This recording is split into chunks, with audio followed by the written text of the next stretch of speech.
Good afternoon, everyone, and welcome to another episode of Our Couple of Acres.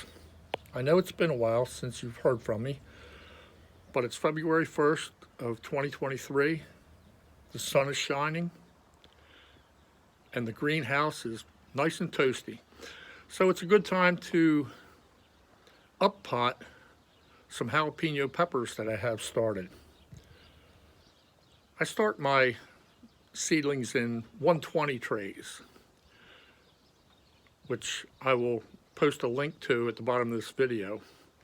I use a secret mix that I haven't seen on any YouTube channels to pot up my plants into 6-pack cells, and I'd like to share that with you today.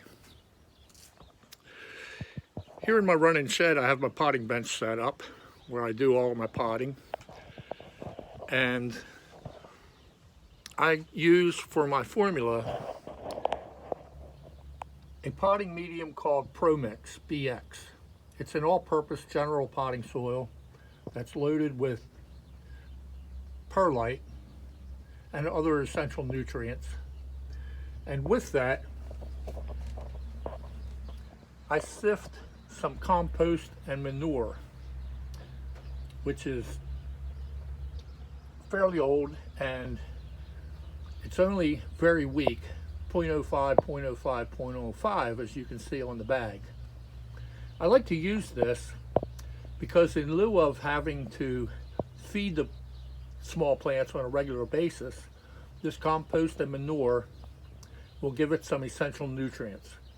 Of course, when the plants get a little larger, I'll have to start with a half-strength liquid fertilizer, which will be high in potassium, which will help the plants to bloom as they mature.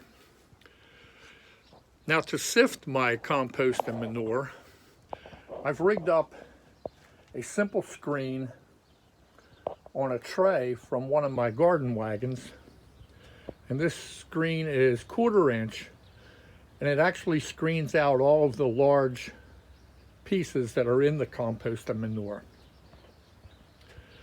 Normally I only sift for seed starting mix, but essentially seed starting mix doesn't need any compost because each seed has enough energy packed into it to bring the seeds up to their first true set of leaves.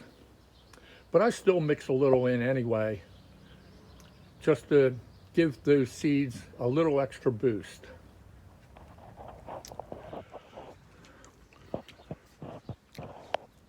Stay tuned, I'm going to take you inside and show you the transplant process. This is the end result from the sifting process, and as you can see, there are quite a few large pieces that I really don't want to put into those small cells. And this is the end result. A nice, friable, loose compost and manure that can be mixed right in with the ProMix and make a nice friable mix. I'll also pick out some of the larger pieces that made it through the screen, and then we'll be ready to transplant. I did want to mention that if you like this video, please hit the like button down below and the subscribe button. Once you subscribe, you'll be notified when more videos appear on my page. Thank you. Here is the mixture after it's been sifted and incorporated with the ProMix. It's really a nice, friable mixture, soft, airy, which will be really good for drainage and to hold water. So we're going to go ahead and fill up these 6-pack trays with the mixture. We'll overfill it at first and then lightly press it down to try to eliminate air pockets, like so. Then we'll add just a sprinkle more on the top and press that down. So now we have a nice little home made for 6 jalapeno seedlings.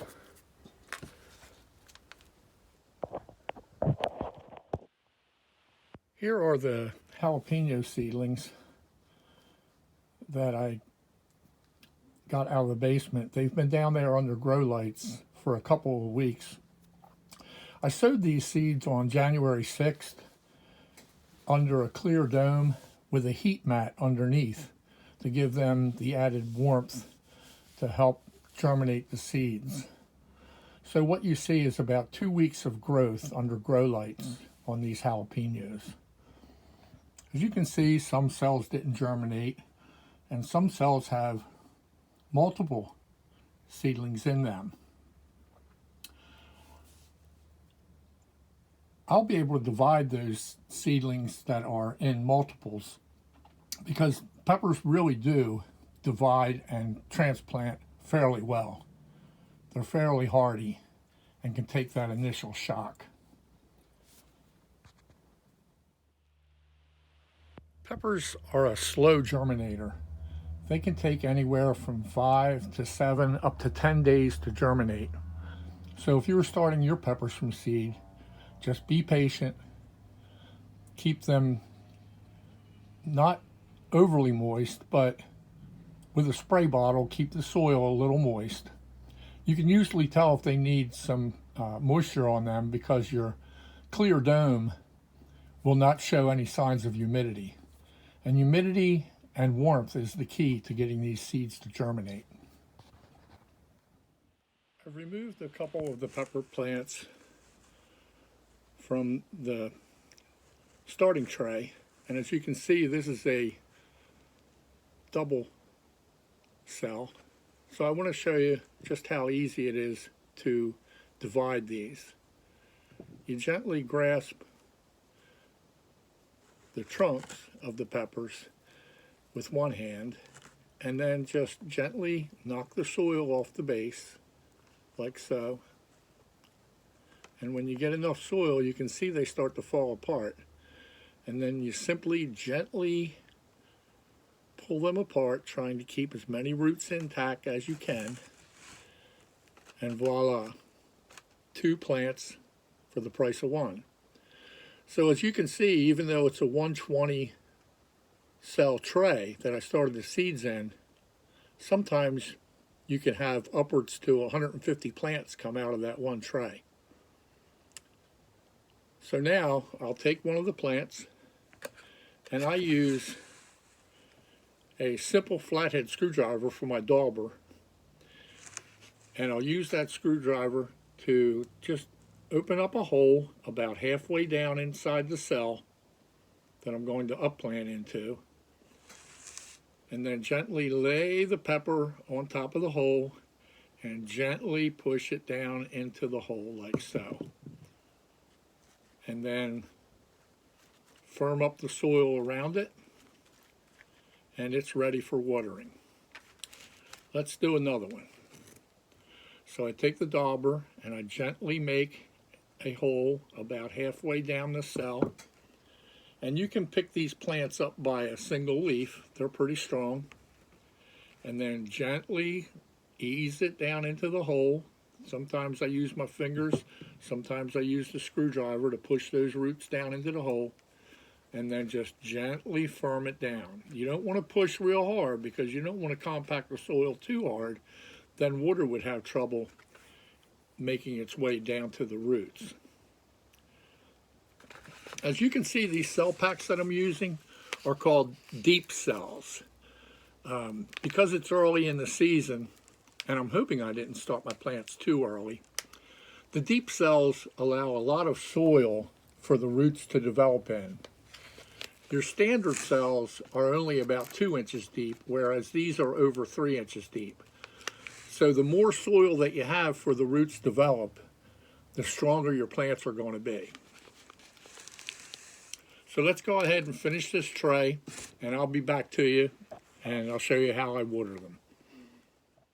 So there you have it, 36 baby jalapeno seedlings tucked away in their forever home until they make it into the ground in the coming spring.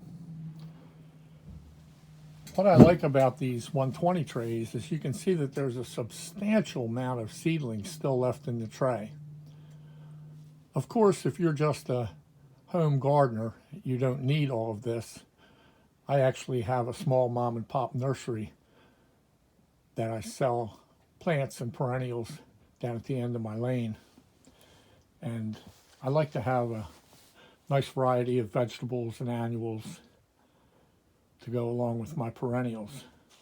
So I offer 3 different brands of peppers, and I'll have 2 varieties of tomatoes along with marigolds and other assorted annuals for people who like that immediate color in their gardens.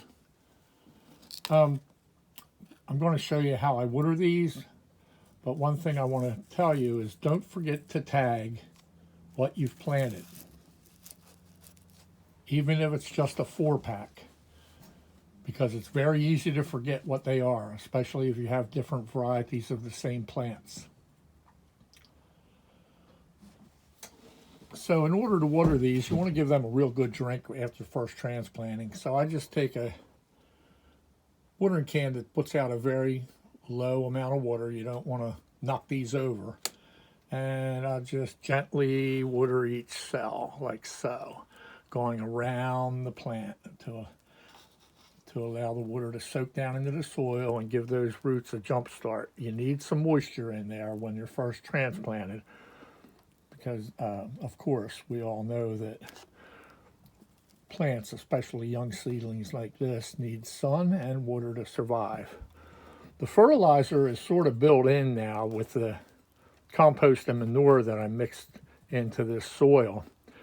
So we should be okay as far as feeding goes. They're just now starting to get their first true set of leaves. And basically the amount of energy that the seed has originally will get it through that life cycle of its first starter leaves. But once the true sets of leaves begin to grow, that's when the plants will be in need of some type of fertilization. So hopefully the compost and manure will give them that good little boost until I get some liquid fertilizer on them. Don't forget to cut your liquid fertilizer in half strength before you water these young seedlings. So there we have it. They're planted, tagged, ready to go in the nice warm greenhouse and put on a lot of growth. Don't forget to like and subscribe to my channel so you won't miss more videos that'll be coming up. Have a great day, and may God bless.